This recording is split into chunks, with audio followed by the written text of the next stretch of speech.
సంజీవ. జనరల్గా ఈ question and answer లేదంటే ఇక ఇలాంటి ఒక కాన్వర్జేషన్ స్టార్ట్ అయ్యే ముందు మీ అందరం సినిమా టీం మెంబర్స్ అందరూ కూడా మాట్లాడేస్తారు ఒక 10 నిమిషాలు. ఆ తర్వాత మీరు అడుగుదామని వచ్చిన క్వశ్చన్లకి చాలా వాటికి అందులోనే ఆన్సర్స్ వచ్చేస్తాయి. సో మీ ఎక్సైట్మెంట్ కూడా కొంచెం తగ్గిపోతుంది కాబట్టి మేము స్పీచ్లతో స్టార్ట్ చేయం, మీరే క్వశ్చన్స్తో స్టార్ట్ చేయండి. సో మీ అన్ని క్వశ్చన్స్కి మేము ఆన్సర్ ఇవ్వాలి. అండ్ ఆ తర్వాత లాస్ట్లో మీరు అర్జెంటుగా కెమెరాలు సర్దుకొని వెళ్ళిపోకపోతే మా స్పీచ్లు కూడా ఇస్తాం. అండ్ యాక్చువల్లీ నాకు కూడా కొన్ని క్వశ్చన్స్ అడగాలి మా టీం మెంబర్స్ని. సో ఇనీషియల్ 10 నిమిషాలు నేను కూడా నా మీడియా ఫ్రెండ్స్ అందరూ ఒప్పుకుంటే వాళ్ళ ఫ్రెటర్నిటీలో ఒక పార్ట్ అయిపోతాను. అక్కడి నుంచి నేను క్వశ్చన్స్ అడుగుతాను, తర్వాత నేను వచ్చి జాయిన్ అవుతాను. ఎస్ నాని గారు, డెఫినెట్లీ. సో ప్రశ్నలు నాని గారి వైపు నుంచి ఉన్నాయన్నమాట. ఇప్పుడు మీకు నాని గారికి మైక్ ఇవ్వండి.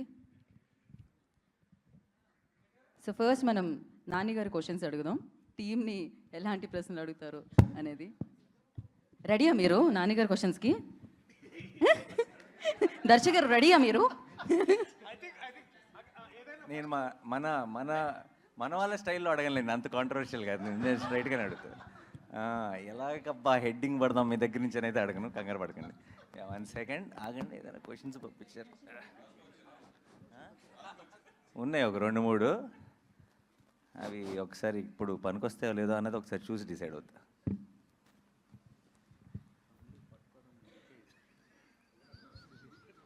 సరే ముందు నేను అనుకున్నది అడిగేస్తా. Okay, please please please producer గారు. ఎవరితో స్టార్ట్ చేద్దాం? జగదీష్. సో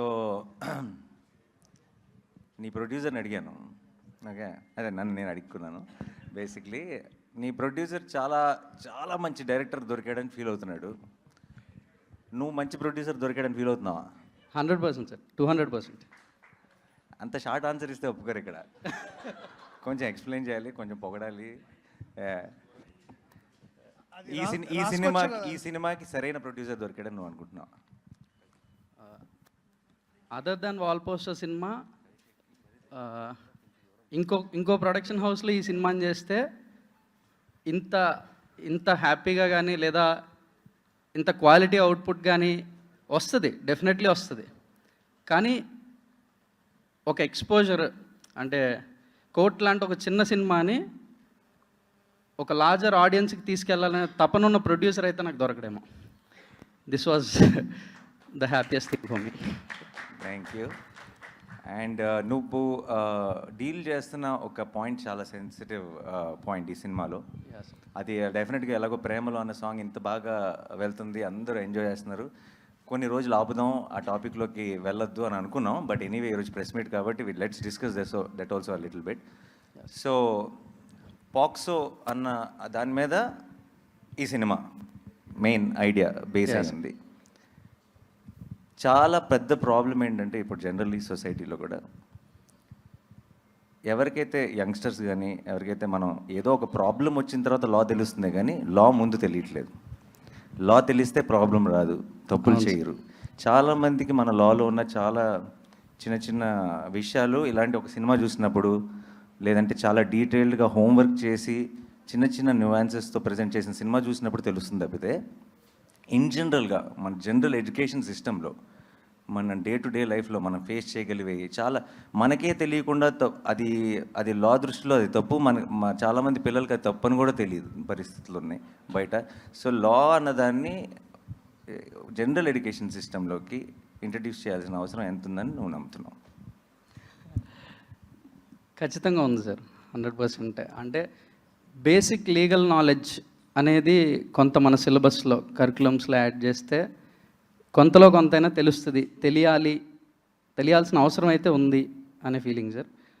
అట్లాంటిది ఏదో ఈ సినిమాలో కొంచెం చెప్పడానికి ప్రయత్నించాం. ఈ సినిమాలో కొంచెం కాదు, నాకు అసలు ఫస్ట్ పాక్సో అంటే నాకు అసలు పెద్దగా పూర్తి ఐడియా లేదు, పైన విన్న విషయాలు. కానీ సినిమా నేను చూసిన తర్వాత నాకు అసలు ఒక కంప్లీట్ అండర్స్టాండింగ్ వచ్చింది. అసలు ఏం జరుగుతుంది, దాని పర్పస్ ఏంటి, దాన్ని అక్కడక్కడ చేసిన మిస్యూజ్లు ఏంటి, లేదంటే దానికి ఉన్న పొటెన్షియల్ ఎందుకు తెలియాలి ఇప్పుడున్న యంగ్స్టర్స్ అందరికీ కూడా ఆ కేసు రిలేటెడ్ తాలూకు వెయిట్ ఏంటి అన్నది తెలియాలి అన్నది నాకు సినిమా చూసిన వెంటనే క్లారిటీ వచ్చింది. అండ్ సినిమా చూసిన అందరికి కూడా ఐ థింక్ దాని గురించి ఫుల్ డీటెయిల్ తెలుస్తుంది. Amazing work. Okay, thank you sir. ఇలాంటి కాంప్లిమెంట్స్ మీడియా ఎవరు, కానీ నేను ప్రొడ్యూసర్ కాబట్టి నేను యాడ్ చేస్తున్నాను. ఓకే, అంతే, కరెక్ట్. యా, మీ అందరికీ నా ప్రామిస్, మిగతా ప్రపంచం చూడక ముందే మీ అందరికీ నేను స్పెషల్ షో చూపిస్తాను. ఓకే, ఆ తర్వాత మనం మళ్ళీ ఒక ప్రెస్ మీట్ చేద్దాం మనందరం కలిసి. అండ్ దర్శి, అన్న దర్శిని అడుగుదాం. దర్శికి extremely special film in his career is Balagam. Definitely అన్న, ఆ రేంజ్ కోర్టు డెలివర్ చేస్తుంది అనుకుంటున్నావా? ఖచ్చితంగా చేస్తామన్న. నాకైతే నమ్మకం ఉంది. అండ్ అంటే నేను ఇందాక మీరు అడిగిన క్వశ్చన్లో సగం ఆన్సర్ నేను చెప్పొచ్చు. ఇంకోటి ఏంటంటే దట్ ఇంకే ప్రొడక్షన్ హౌస్లో చేసినా ఒక ఎత్తు, కానీ మీతో చేయడం ఇంకో వేరే ఎక్స్పీరియన్స్ అన్న. ఎందుకు ఎక్స్పీరియన్స్ అంటే మోస్ట్ ఇంపార్టెంట్లీ నాకు కూడా ధైర్యం ఉంటుంది. ఓకే, నేను చేసి అని బిలీవ్ చేయడానికి ఏదైనా ఉంటే ఆ నాణ్యాన్ని ఉన్నాడులే, చూసుకుంటాడులే అని ఈ ధైర్యం. నాట్ జస్ట్ బికాజ్ మీరు డబ్బులు పెడుతున్నారని కాదు, లేకపోతే బెటర్గా దీన్ని వైడర్ ఆడియన్స్ తీసుకెళ్తారని కాదు, కానీ స్క్రిప్ట్లో ఎక్కడన్నా మధ్యలో ఒక నాట్ ఉన్నా, లేకపోతే ఎక్కడైనా ప్రాబ్లం ఉన్నా సరే మీరు ఒక రైటర్గా ముందుకు వస్తారని మాకు నమ్మకం ఉండింది. అండ్ డైరెక్టర్గా కూడా మీరు మమ్మల్ని అంటే ఇతన్ని కానీ లేకపోతే అంటే బట్ నాకు తెలుసు అన్న, I think you're a successful actor because you're also great writer. And నాకు ఆ నమ్మకం ఉంది. So that's the reason I think this is a better experience. నిజంగా రాసిన ఏం లేదు అసలు ఎప్పుడు, బట్ అప్పుడప్పుడు మంచి ఐడియా వస్తాయి. But at least you'll know what is a better material. So yeah, అది నాకు తెలుసుగా, నేను ఎందుకు అడుగుతా, మీరు అడగండి కావాలంటే. ఓకే, అండ్ నేను నా సైడ్ నుంచి చెప్పాల్సిన మాట, నేను నీకు గుర్తుందా, నేను దర్శన్ కలిసినప్పుడు నేను అన్నాను, నాకు పర్సనల్ ఫేవరెట్, నాకు బలగం అంటే, బలగంకి నేను చాలా పెద్ద ఫ్యాన్. అది ఐ థింక్ అందరికీ తెలుసు, నేను చాలాసార్లు మీడియాలో కూడా షేర్ చేసుకున్నాను. ఈ సినిమా స్టార్ట్ చేసేటప్పుడు దర్శి నేను నా ఆఫీస్ బయట ఉన్న లాన్లో సరే వీఆర్ స్టార్టింగ్ ద ప్రాజెక్ట్ అని మాట్లాడుకున్నప్పుడు దర్శితో అన్న, no matter what, this should be your second best film Darshi, అలా చేయాలి మనం అని నేను ఫిక్స్ అయ్యా. అంటే Balagam is the best film అని. రీసెంట్గా సినిమా చూశాను, I think second best film కాదు, ఫస్ట్ దాంతో పోటీ పడుతుందని నా నమ్మకం. అండ్ మీద రోషన్కి నీకు ఇది కామన్ క్వశ్చన్. నేను ప్రొడ్యూసర్ని, కానీ ఆన్ లొకేషన్ ప్రొడ్యూసర్ని కాదు కాబట్టి నాకు చాలా విషయాలు పోస్ట్ అవుతుంటాయి. మీ ఇద్దరికి బోల్డ్ ఈగో క్లాష్లు ఉన్నాయని, సెట్లో ఉన్నప్పుడు నేను హీరో అని, ఫస్ట్ హాఫ్ హీరో నేను, సెకండ్ హాఫ్ హీరో నేను అని మీరిద్దరు ఒకరినొకరు చూసుకోకుండా అలా చాలా ఈగోయిస్టిక్ ఆన్ లొకేషన్ బిహేవ్ చేశారని విన్నాను రూమర్స్, బట్ అది ఎంతవరకు నిజం? దీనికి అతనే కరెక్ట్ చెప్తాడన్న. అండి, ఇక్కడికి వచ్చిన మీడియా వాళ్ళందరికీ నమస్కారం అన్న. అలా ఏం లేదన్నా యాక్చువల్లీ, బట్ అన్నే సాంగ్ నువ్వే దొబ్బేశావు. లైక్ గర్ల్ ఫ్రెండ్ నీకే ఉంది, సాంగ్ నువ్వే దొబ్బేశావు, నన్ను ఏంట్రా ఈ లాయర్ చేశారు అనేసి ఫీల్ అయ్యాడు. యా, నీకు లవ్ స్టోరీ కావాలనిపించిందా? అంటే దీంట్లో ఫస్ట్ వర్షన్ ఎట్లుండిందంటే ముందు సూర్యతేజ అర్జున్ సర్కార్ లాంటి క్యారెక్టర్ అయితే బాగుంటుంది, నేను రోషన్ లాంటి క్యారెక్టర్ చేస్తే బాగుంటుందని ఒక వర్షన్ అప్పుడు ఒకప్పట్లో బాగా నడిచింది. But most importantly ego clashes కంటే కూడా కాంపిటేటివ్ క్లాషెస్ ఎక్కువైనాయి అన్న. అంటే మనోడికి చూస్తే దీంట్లో ప్రతి నటుడికి ఒక సెల్ఫిష్ పార్ట్ ఉంటుంది. అంటే no matter how much is like, నాకు రోషన్ క్యారెక్టర్ చదువుతున్న ప్రతిసారి దీంట్లో ద వెరైటీ, ఒక లవ్ స్టోరీ ఉంటుంది, దిస్ ఇస్ అగైన్ ఒక వెరీ వల్నరబుల్ యంగ్ మ్యాన్, ఒక బ్యాక్గ్రౌండ్ లేని, అంటే బ్యాక్గ్రౌండ్ అంటే ఒక పొలిటికల్ సపోర్ట్ లేని, లేకపోతే ఎటువంటి ప్రాబ్లం, అంటే వీక్ వల్నరబుల్ క్యారెక్టర్. అట్లాగే మళ్ళా heal again rise in love. So there is spectrum of ఒక క్యారెక్టర్ ఆర్క్ మనోడికి చాలా వెరైటీ. నాకు అది చూసి కొంచెం అసూయగా ఉండేది. సో అప్పుడు అట్లా అంటుండేవండి, అంతేగాని but I'm very proud of what is done in the film, like you are. And so equally about. మీ ఇద్దరు అయితే డెఫినెట్గా వాళ్ళిద్దరి గురించి నేను తర్వాత మాట్లాడతాను. But Roshan amazing performance. And చాలా సినిమాల్లో మనందరికీ తెలుసు రోషన్ ఎన్ని ఫిల్మ్స్లో చేశాడో. తను ఆల్రెడీ ఆర్టిస్ట్గా ప్రూవ్ చేసుకున్నాడు. బట్ నాకెందుకో ఇలా లీడ్గా I think I'm extremely proud of your performance and the film. And నువ్వు ఈ సినిమాతో నాకు తెలియకుండా మీ ఇద్దరు రెస్పాన్సిబిలిటీ నేను కంప్లీట్గా తీసుకుంటున్నా. అండ్ ఐ విల్, ఎందుకంటే I fell in love with both of you while watching the film. చాలా రోజుల తర్వాత లవ్ స్టోరీస్తో ఏంటంటే, నేను బయటకు వచ్చిన వెంటనే చెప్పాను, నీకు గుర్తుందా సినిమా చూసి బయటకు వచ్చిన వెంటనే, లవ్ స్టోరీస్తో ఏంటంటే ఎప్పుడో మనం ఆల్రెడీ చాలా సినిమాల్లో చూసిన స్టార్స్ చేసినప్పుడు ఆ స్టార్స్ మనకు బాగా పరిచయం. సో సీన్స్ బాగున్నాయా, డైలాగులు బాగున్నాయా, మ్యూజిక్ బాగుందా అని ఎంజాయ్ చేస్తామే తప్పితే వీళ్ళిద్దరూ నిజంగా లవ్లో ఉన్నారా అని ఆ ఇమోషన్ని మనం ఫీల్ అవ్వం. అంటే మనం నమ్మేసి, అంటే ఇంకా సినిమాలాగానే చూస్తాం, మనం నమ్మేసి ఆ ఇమోషన్ని ఫీల్ అవ్వం. ఐ థింక్ వీళ్ళిద్దరూ ఆ రోల్స్ ప్లే చేయడం వల్ల నాకు సినిమా చూస్తున్నాను సేపు it felt like I'm feeling that love from the screen అనిపించింది. And I think that will be the biggest USP of thank you so much and amazing job. And తర్వాత ఇంకా బోల్డ్ అంతా మాట్లాడాలి, అప్పుడు చెప్తా. ఓకే ఓకే అన్న. అండ్ శ్రీదేవి, నేను ఎక్స్పీరియన్స్ ఉందా ఇంతకుముందు? మరి ఎంతలా అంత కాన్ఫిడెన్స్ అండ్ అంత ప్రొఫెషనల్గా? అమేజింగ్. అండ్ నువ్వు చాలా 1-2 సార్లు, not going to the details, but చివరిలో రోహిణి మ్యామ్తో నువ్వు ఏడ్ చేపెట్టుంది, ఆవిడ కూడా ఏడ్ చేస్తుంది ఆ మూమెంట్లో. ఇప్పటికి 4 సార్లు చూసాను అనుకుంటా ఆ సీన్ సినిమాతో ఒకసారి, అండ్ దాన్ని ఇంతకుముందు షూటింగ్ దగ్గర ఒక 3 సార్లు తీసుకొచ్చి చూపించు. 4 సార్లు నా కళ్ళలో నీళ్ళు తిరిగినాయి. And amazing performance. అండ్ నీకు ఏం క్వశ్చన్ అడగాలి? ఏమైనా కంప్లైంట్స్ ఉన్నాయా ఎవరైనా టీం మెంబర్స్ మీద, నా మీద కానీ ఏమైనా ఉంటే ఇప్పుడే this is your opportunity. Sir Jagadish గారి మీద కంప్లైంట్ చెప్పేసే మరి అయితే. నా మీదే ఉంటాయి సార్, ఖచ్చితంగా నా మీదే. అయ్యో సార్, మొత్తం అదలా చేస్తారు సార్, దగ్గరికి వచ్చి మొత్తం కొట్టేస్తారు, అది రాకపోతే అయ్యో కొట్టేస్తారు. దొరికింది వాళ్ళకి హెడ్డింగ్. అంటే యాక్చువల్లీ అన్నయ్యకి ఎక్కువ ప్రేమ వస్తే తట్టుకోలేడు అన్న. సీన్ బాగా వచ్చిందంటే దగ్గరికి వచ్చేసి తమ్ముడు రాస్తాడు. సో అదలాంటి ప్రేమ. అలాంటి వైలెన్స్ పర్లేదు, ప్రేమతో వైలెన్స్ అయితే ఓకే. నా దగ్గర అయితే అలాగ ఎప్పుడు చేయలేదన్న. వీడు ఎందుకు పెట్టుకున్నాను రా వీడిని అన్న. అంటే అరే నువ్వు నిజం చెప్పరా, నువ్వు అది క్యారెక్టర్లో ఫస్ట్ నుంచి అన్న నాని అలా చేయాలన్నా నువ్వు అన్నావులే. పిల్లలు మాత్రం వాళ్ళకి మాత్రం అయ్యో ఏం లేదన్నా. అండ్ లాస్ట్ మా అక్కకి క్వశ్చన్. కోర్ట్ సంగతి తర్వాత మాట్లాడదాం. చిన్నప్పుడు తమ్ముడిని బాగా టార్చర్ చేసామని బయట రూమర్స్ ఉన్నాయి, అది నిజమా కాదా? అదే ఇప్పుడు నువ్వు కక్ష తీర్చుకుంటున్నావు కదా, నన్ను టార్చర్ చేస్తున్నావు. నేను చేస్తానా? నేను అసలు ఏమన్నా పట్టించుకున్నానే, మీ ఇష్టం వదిలేసాను కదా. సరే, how was the experience of? అంటే తారా అమ్మాయిని తీసుకొచ్చి ప్రొడక్షన్ లో పెట్టావు. సో ఏం కదా అన్ని, but how was the experience first time? Definitely not like direction. That's something that I really enjoyed. Production was a very learning experience. కాకపోతే నా టీం అంతా వెరీ స్వీట్ టీమ్ కాబట్టి నేను చేసే చిన్న మిస్టేక్స్ క్షమించి they were very helpful. But every time I'm తన దగ్గర నుంచి తను మాట్లాడుతున్న ప్రతిసారి నాకు ఈ టీంని ఎంతగా ఓన్ చేసేసుకుందో నేను ఐ కెన్ సీ ఇట్ అనమాట. తను చేసినప్పుడు నా సినిమాల్ని అన్నిటిని కూడా అంత ఎప్పుడు ఓన్ చేసుకోలేదు. మన పాట హిట్ అయింది, మన రీల్ బాగా వెళ్తుంది, ప్రతిదీ నాకు చెప్పి ఒక చిన్నపిల్లలాగా ఎక్సైట్ అయిపోతుంది. And I was so happy to see that.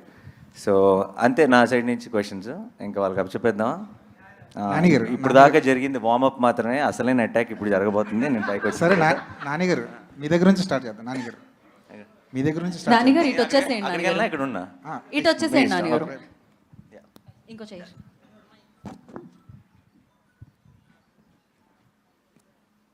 So ఇంకా ఇన్ఫర్మేషన్ వచ్చిందనమాట, సినిమాకి సంబంధించి టీంకి సంబంధించి నాన్నగారు ఇచ్చారు. యా అడగండి నానిగారు. సార్ వాళ్ళకి గొడవలు ఓకే, మీ వరకు వచ్చిన గొడవ ఏంటి? ఇదే వీళ్ళిద్దరి మధ్యలో ఏంటి, వీళ్ళిద్దరూ ఎవరు హీరో అని వీళ్ళిద్దరి మధ్యలో పోటీ నడుస్తున్నాడు. నిజం చెప్పాలంటే సినిమా నేను చూస్తాను కాబట్టి చెప్తున్నాను, నిజంగానే ఈ సినిమాకి వీళ్ళు హీరో అని చెప్పడం చాలా కష్టం. Obviously Darshi will be the face of the film undoubtedly. But మీరు సినిమాకి వెళ్ళి తిరిగి వచ్చేటప్పుడు ఇంకో హీరో వచ్చాడు ఇండస్ట్రీకి అన్న ఫీలింగ్తోనే వస్తారు డెఫినెట్గా. యా నానిగారు హాయ్ సార్, నేను వెంకట్ ఎన్టీవీ సార్. పోక్సో అంటే ఇది మైనర్లకు సంబంధించినటువంటి కేసుకు సంబంధించి. కరెక్ట్. యా. సో అంటే ఇది ఇద్దరు మైనర్ల లవ్ స్టోరీ లాగా ఉంటుందా వాళ్ళిద్దరిది? లేదండి. సో దాంట్లో చాలా ఆబ్వియస్లీ అంత సెన్సిటివ్ మ్యాటర్ అయినప్పుడు చాలా జాగ్రత్తలు తీసుకోవాలి. ఒక్క చిన్న ఒత్తు పొల్లు కూడా పక్కకి వెళ్ళకూడదు, ఎందుకంటే అలాంటి టాపిక్ ఇది. ఆ టాపిక్ మీద జగదీష్ చేసిన రీసెర్చ్ కానీ తను ఎత్తుకున్న ఐడియా కానీ ఒకటి మాత్రం చెప్పగలను, నేను ఎప్పుడైనా ఇంతకుముందు మీరు ప్రెస్ మీట్లో కానీ ఎక్కడైనా సరే నేను కాన్ఫిడెంట్గా నేను ఒక మాట చెప్పినప్పుడు నేను ఎప్పుడైనా మీకు నాని ఎలా చెప్పాడు కానీ ఇది అసలు కంప్లీట్గా ఆపోజిట్గా ఉందని మీకు ఎప్పుడు అనిపించలేదని నేను నమ్ముతున్నాను. అదే నమ్మకంతో ఈరోజు మీకు ఒక మాట ఇస్తున్నాను, మీరు సినిమా అయ్యేటప్పటికీ గ్యారంటీగా నిలబడి క్లాప్స్ కొడతారని నేను నమ్ముతున్నాను ఈ సినిమా చూసి. సో సార్ అంటే ఇప్పుడు న్యాయదేవతకి కళ్ళ గంతలు కట్టారు. యాక్చువల్లీ సుప్రీంకోర్టు న్యాయదేవ కళ్ళ గంతలు తీసేసింది, మళ్ళీ మీరు ఈ సినిమాలో పెట్టారు. ఏంటి దానికి రీజన్ ఏంటి? Because of the time frame అండి. ఇది కథ 2013లో జరుగుతుందండి. Yeah 13 time line. సో మిమ్మల్ని ఇప్పటి నుంచి ఆ మూడ్లో పెడుతున్నాం బేసిక్గా. ప్రియదర్శి గారు sir, actor Nani, hero Nani చూశారు మీరు దగ్గరుండి. ప్రొడ్యూసర్ నానికి యాక్టర్ నానికి ఉన్న డిఫరెన్స్ ఏంటి మీకు బాగా తెలిసి ఉంటుంది కదా ఈ ప్రాసెస్లో? అంటే ప్రొడ్యూసర్ నాని అప్పుడు ఈజ్ మోర్ లైక్ గివింగ్ అంటే giving back to cinema, also empowering cinema. Actor నానిగా ఏంటంటే ఈ ఎంపవర్ ద ఆ సినిమా చేసే ఆ ప్రత్యేకమైన, ఇప్పుడు ఫర్ ఎగ్జాంపుల్ మేము హాయ్నానా చేసాం రీసెంట్లీ. హాయ్నానాని ఎంత ముందుకు తీసుకెళ్ళాలి సబ్జెక్ట్ పరంగా, అలాగే యాక్టర్ పరంగా, అలాగే తను లీడ్ పొజిషన్లో ఉండి మిగతా యాక్టర్స్ని ఎలా ఇన్స్పైర్ చేయాలి. సో రోల్ మారిన ప్రతిసారి ఒకసారి either is giving back to cinema or he's empowering cinema, but he's the most loved child of cinema. నానిగారు ఇక్కడ అంటే యాక్చువల్ చూస్తుంటే ఇక్కడ అంతా ఒక ఫ్రెష్ లవ్ స్టోరీ చూపిస్తున్నారు, బట్ సినిమా టైటిల్ వచ్చేసి కోర్ట్ అని పెట్టారు యాక్చువల్గా. సో ఎంతసేపు కోర్టులో నడవబోతుంది సినిమా? మిగతా లవ్ స్టోరీ ఇదంతా ఎంతసేపు ఉంటుంది? మామూలుగా మనం చూసిన ఏ లవ్ స్టోరీలో అయినా సరే, ఎంత గ్రేటెస్ట్ క్లాసిక్ అయినా, ఇప్పుడు ఫర్ ఎగ్జాంపుల్ గీతాంజలిలో క్యాన్సరేనా, గీతాంజలిలో క్యాన్సర్, మా దాంట్లో కేసు అనుకోండి, అంతే. ప్రతి లవ్ స్టోరీలో ఒక ప్రాబ్లం ఉంటుంది, లేదంటే ఒక విలన్ ఉంటాడు. మాకు ఆ టైంని మేము కోర్టులో గడుపుతాం అంతే. But so it's a love story, but it's a beautiful love story, but with a great idea, great message and extremely gripping drama and mind blowing performances. Court room డ్రామాస్కి అంటే హిట్టింగ్ సక్సెస్ ఫార్ములా ఏంటంటే ఎప్పుడు hard హిట్టింగ్గా ఉంటేనే stories ఎక్కువ reach అవుతాయి కదా. మనం చూసిన టెంపర్గా, వకీల్స్ ఆఫ్ ఎనీ ఆఫ్ ద చూసుకుంటే. సో మరి దీంట్లో ఎలా ఉండబోతున్నా హార్డ్ హిట్టింగ్ అనేది? అంటే ఇద్దరు మైనర్ల మధ్యన ఉన్న అంటే వాళ్ళకి ఏమైనా జరుగుతుందా లేదా ఎలా తీసుకురాబోతున్నారు? మోర్ దెన్ హార్డ్ హిట్టింగ్ అని కానీ ఇంకోటి కానీ అలాంటి వర్డ్స్ కంటే కూడా అండి, కోర్ట్ రూమ్ డ్రామాస్కి నేను చాలా పెద్ద ఫ్యాన్. నేను నెట్ఫ్లిక్స్లో ఉన్న కోర్ట్ రూమ్ డ్రామాస్ అన్నీ చూసాను.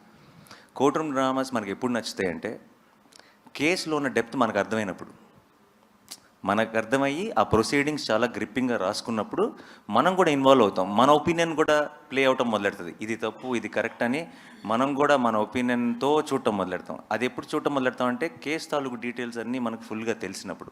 మనకి పైన తెలిసింది అనుకోండి, వాళ్ళు ఏం మాట్లాడుకుంటున్నారు, ఏం జడ్జ్మెంట్ వచ్చింది అనుకుంటాం.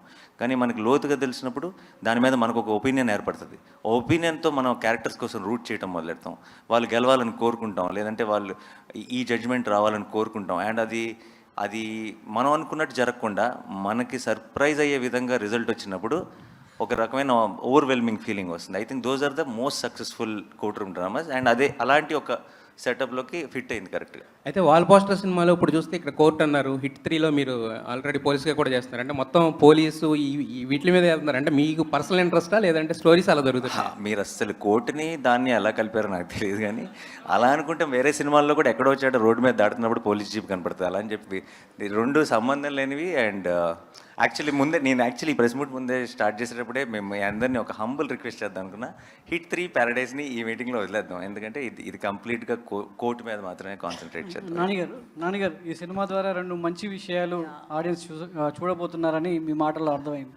పోక్సో యాక్ట్ ఎలా ఉండబోతుంది, దానికి సంబంధించినటువంటి అవగాహన ఈ సినిమా ద్వారా యువతలో ఇద్దామనే ఒక ప్రయత్నం ఉంది. అలా అని చెప్పి ఏదో అవగాహన కోసం తీసిన సినిమాలో ఉండదు. అది కథ జరుగుతుంటుంది. కథలో ఒక మంచి point చెప్పడానికి గ్రిప్పింగ్ ఉండి మీరు నిజంగా ఒక సెలబ్రేట్ చేసుకునే ఫిల్మ్ అవబోతుంది. బట్ బై ద ఎండ్ మీరు థియేటర్ నుంచి బయటకు వచ్చేటప్పటికి మీకు పోక్సో గురించి తెలియాల్సిందంతా తెలుస్తుంది. ఇందాక మీరు ఒక మాట అన్నారు, సో ఇలాంటి చట్టాలు, ఇలాంటి వ్యవస్థ ఒక పాఠ్యాంశంగా ఉంటే పాఠశాల స్థాయి నుంచి ఒక అవగాహన పెరుగుతుంది పిల్లల్లో. సో బయట సమాజంలో ఇలాంటి నేరాలు కావచ్చు, ఇలాంటి చెడు విషయాల పట్ల ఆకర్షితులు ఎవరు అనేది అది ఎంతవరకు సాధ్యం? అది బయట సమాజంలో అది జరుగుతుంది అంటారా? సినిమాల ద్వారా చూపిస్తే ఒక అవగాహన మాత్రమే ఉంటుంది తప్ప ఆచరణ సాధ్యం కాదంటారు. ఎలా అయితే అంటే మొత్తం లా చదవమనట్లే, law that is the very big topic. But మన బేసిక్లీ మన డే టు డే లైఫ్లో మన ఎఫెక్ట్ చేసే లాస్ ఏవైతే ఉన్నాయో అవి యంగ్స్టర్స్కి తెలియాలి. చాలాసార్లు అది తప్పు అని కూడా వాళ్ళకి తెలియదు. అండ్ అది లాలో చాలా పెద్ద తప్పు, అది జీవితాలు నాశనం చేయగలిగినంత పెద్ద తప్పు అది. అండ్ అవన్నీ తెలియకుండా వాళ్ళు చేసిన ఒక పొరపాటుని మనం చాలా పెద్ద క్రైమ్గా కూడా చూస్తాం అప్పుడప్పుడు. సో ఇది ఒక్కటే కాదు, I think more and more details about మేము దేని గురించి డీల్ చేస్తున్నాం, ఎలాంటి కేసుని టేకప్ చేసాం ఈ సినిమాలో ఏంటన్నది మీకు రేపు థియేట్రికల్ ట్రైలర్ వస్తుంది ఒక 10 daysలో. అప్పుడు మీకు ఇంకా మచ్ మోర్ క్లారిటీ వస్తుంది. ప్రస్తుతానికి మాత్రం ఆ లవ్ సాంగ్ రిలీజ్ చేసాం కాబట్టి లవ్ స్టోరీ మీద మాత్రమే ఫోకస్ చేస్తున్నాం. But as we go to the release we will have much more details about this. And ఈ సినిమాకి we're planning to have a special red carpet for everyone, for the industry, for the media, for everyone. ఎందుకంటే ఇలాంటి cinema I think చేతిలో ఉన్నప్పుడు మనకి ఆ release రోజు ఎలా ఉంటుంది, మార్నింగ్ షో ఇలా కాదు, ఇంత గొప్ప సినిమా ఉంది అన్న ఒక చిన్న కాన్ఫిడెన్స్తో అందరికీ చూపించాలని కోరుకుంటుందిగా. సో డెఫినెట్గా మీ అందరికీ రిలీజ్ కంటే ముందే ఈ సినిమాని చూపిస్తాం. నానిగారు యాక్చువల్లీ వాల్ పోస్టర్ సినిమాస్ నుంచి నాని నుంచి ఒక సినిమా వస్తుందంటే ఎంతో విషయం ఉందని తెలుస్తుంది, అర్థమవుతుంది. సో ఈ సినిమాకి సంబంధించి రామ్ జగదీష్ గారు మీకు ఈ స్టోరీ చెప్పినప్పుడు మీకు నచ్చిన ఎలిమెంట్ ఏంటి? లైక్ మీరు ఇందాక మెసేజ్ అన్నారు, మెసేజా, క్లైమాక్సా, ఓవరాల్ మీకు నచ్చిన ఎలిమెంట్ ఏంటి? మీరు పిక్ చేసుకున్నారంటే ఏదో విషయం ఉంటుంది. నాకు ఫస్ట్ ఆఫ్ ఆల్ తను చేసిన వర్క్ చాలా నచ్చింది. అంటే I look for honest voices. నాకు సినిమా హిట్ అవుతుంది అని కథ చెప్పే వాళ్ళకంటే నా మనసులో ఒక కథ ఉందండి, ఈ కథ ఎప్పటికైనా చెప్పాలి అని చెప్పేవాళ్ళు ఎక్కువ నచ్చుతారు. అది నా సినిమాలో అవనివ్వండి, అది జనరల్గా ఇది మనం ఒక సూపర్ హిట్ కొడదాం అని చెప్పే వాళ్ళకంటే కూడా, లేదంటే నాకు ఒక సినిమాని సెల్ చేయడానికి ట్రై చేసే వాళ్ళకంటే కూడా మీరు కొంటే కొనండి లేకపోతే లేదు, నాకు చెప్పాలని ఉన్న కథ ఇది అని ఒక హానెస్ట్గా చెప్తారు చూసారా, వాళ్ళు బాగా నచ్చుతారు నాకు. అండ్ నాకు అలాంటి ఒక క్వాలిటీ జగదీష్లో కనపడింది. జగదీష్ యాజ్ స్క్రిప్ట్ చెప్పడం మొదలెట్టిన తర్వాత కథ వింటూనే ఒక కథలో ఉన్న ఇమోషన్ కనెక్ట్ అవ్వగలుగుతున్నాం అంటే ఇమోషన్ వర్కౌట్ అవుతుంది అని మనం నమ్మటం వేరు, మనం ఇమోషనల్ అవటం వేరు కదా. అది కథ వింటున్నప్పుడే మనకు ఆ ఫీలింగ్ వచ్చిందంటే అది చాలా మంచి కథ అని అర్థం. అండ్ తనలో ఉన్న జెన్యూనిటీయే తన స్క్రిప్ట్లో కూడా రిఫ్లెక్ట్ అయింది. ఇది కనుక సరిగ్గా తీస్తే చాలా మంచి సినిమా అవుతుంది అనుకున్నాను. బట్ ఈరోజు సినిమా చూసి ఇంకా నేను అనుకున్న దానికంటే వేరే లెవెల్కి వెళ్ళిందని నమ్ముతున్నాను. అది థ్యాంక్స్ టు దీస్ పర్ఫార్మర్స్, వీళ్ళందరూ కలిసి వేరే లెవెల్కి తీసుకెళ్లారు సినిమా. ఆల్ ద బెస్ట్ అండి, all the best. Thank you so much. నాన్నగారు హాయ్. అయితే బేసికల్లీ పోక్సో చట్టం గురించి నిజంగానే మీరు అన్నట్లు ఎవరికి తెలియదు. మన జానీ మాస్టర్ కేసు తీసుకున్నా ఇదే దీనికి సంబంధించిందే. సో అట్లాంటి ఇన్సిడెంట్లు ఏమైనా పెట్టారా ఇందులో? ఏమైనా ఓన్లీ మైనర్స్ బేస్డ్గా వెళ్తుందా? అసలు దానికి వీటికి ఏ సంబంధం లేదండి. ఇది complete different setup, different situation, different thing. And మీకు త్వరలో ఎనీవే మీకు ఒకసారి థియేట్రికల్ ట్రైలర్ మీరు చూసేసిన తర్వాత అసలు ఇలాంటి క్వశ్చన్ కూడా రైజ్ అవుతుంది, మీ క్లారిటీ వచ్చేస్తుంది. అయితే మైనర్స్కి మద్దతుగా ఉంటుందా మీ సినిమా? అంటే మైనర్స్ లవ్ స్టోరీ, వాళ్ళు ఏజ్ ఇవన్నీ అదే like I said much more details will be revealed later. POCSO related details అన్ని తర్వాత చాలా డీటెయిల్గా మాట్లాడుకుంటాం. ఎందుకంటే లీగల్గా తర్వాత ఇష్యూస్ వచ్చే అవకాశం కూడా ఉంది. లేదండి, దానికంతా మాకు సెన్సార్ అనే ఒకటి ఉంది, వాళ్ళకి అన్ని క్లారిఫై చేసుకొని అన్ని ఎఫిడవిట్లు పెట్టే క్లారిఫై చేసుకొని సినిమా చేస్తున్నాం. సో మీరు ఒక మీరు ప్రాబ్లం క్రియేట్ చేస్తే తప్పితే లీగల్గా ప్రాబ్లం వచ్చే ఛాన్స్ లేదు. మీకు ఆ కంగారు అవసరం లేదు. అయితే మీరు ఒక స్టార్ హీరో, మరి మూవీకి బడ్జెట్ కూడా అదే స్టార్డమ్లో పెట్టారు. ఓకేనా మీకు క్వశ్చన్? ఎంత అవసరమో అంత పెట్టారు. ఏ సినిమాకి what is important is what is the concept, what is the setup, who are the performer. ఈ సినిమాకి ఏం అవసరం అన్నది అంతే. ఒక్కొక్క సినిమాకి ఒక్కొక్క సెటప్ అండి, అంతే. సో ఇట్ డజంట్ ఈ కథని నేను ఎలా చూసానో, ఈ కథకి ఏం కావాలో అన్నీ ఇచ్చామా జగదీష్? Of course. ఇది మీరు నన్ను అడిగితే బాగుండేది. మీరైనా చెప్పచ్చు. అంటే ఇంత ఖర్చు పెడితే తిరిగి వస్తాయా అని ఆలోచించకుండా ఖర్చు పెట్టారండి. ఇది మాత్రం షూర్ షాట్. అసలు ఏదైనా ఒకటి అడిగితే జగదీష్ ఎందుకు ఇది అవసరమా, ఇది ఇలా ఇంకో ఆల్టర్నేట్ థాట్ ఉంది కదా, ఇలా అయినా ప్లాన్ చేద్దాం, అసలు ఇలాంటి మాటలే రాలేదు. What was asked was there. నాకు in one word if I have to say, నాకు ఫర్ కోట్ గురించి, నాకు ఇంతకుముందు నేను కొన్ని ఫిల్మ్స్ ప్రొడ్యూస్ చేశాను. ఇంతకుముందు ప్రొడ్యూస్ చేసిన ఫిల్మ్స్ రిలీజ్ ముందు నాకున్న ఫీలింగ్ ఏంటంటే, ఇది అందరూ చూసి నచ్చితే మనం గెలుస్తాం అన్న ఫీలింగ్ ఉండింది. నాకు కోట్ చూసిన తర్వాత నాకున్న ఫీలింగ్, ఇది అందరూ చూసి నచ్చితే ఆడియన్స్ గెలుస్తారనిపిస్తుంది. And because it will be their success, it be a special film, it's not for our success. ఈ సినిమా నిజంగా కోట్ అనేది నేను బ్లాక్ బస్టర్ అవ్వాలని కోరుకుంటున్నాను. ఎందుకు అవ్వాలని కోరుకుంటున్నానంటే, కోట్ లాంటి సినిమాలు deserve to be a block buster. అంటే ఇలాంటి సినిమా ఈ ఇండస్ట్రీలో బ్లాక్ బస్టర్ అయిందంటారా అంటే, మనందరం యాజ్ ఇండస్ట్రీ, యాజ్ ఆడియన్స్ ఒక అడుగు ముందుకేసినట్టే లెక్క.